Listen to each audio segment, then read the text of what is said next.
آخری چیز ہے.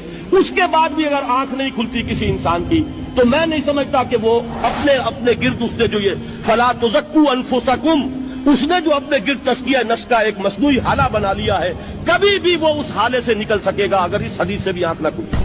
اور وہ حدیث کیا ہے؟ اللہ نے حکم دیا حضرت جبرائیل کو فلاں فلاں بستیوں کو الٹ دو اس کے رہنے والوں سمیت، کہ حضرت جبرائیل عرض کرتے ہیں کہ اللہ فلاں بستی کو الٹ دوں، اس میں تو تیرا فلاں بندہ بھی ہے جس نے پلک جھپکنے جتنی دیر بھی معصیت میں بسر نہیں کی. لیکن حکم کیا ہوا بارگاہ خداوندی سے؟ قال فقال، حضور نے فرمایا اللہ تعالیٰ نے حکم دیا جبرائیل کو اقلب علیہ وعلیہ، الٹو اس بستی کو، پہلے اس بدبخت پر پھر دوسروں پر. کیوں؟ اس لیے کہ اس کا چہرہ کبھی میری غیرت میں سرخ نہیں ہوا، اس چہرے کا رنگ نہیں بدلا.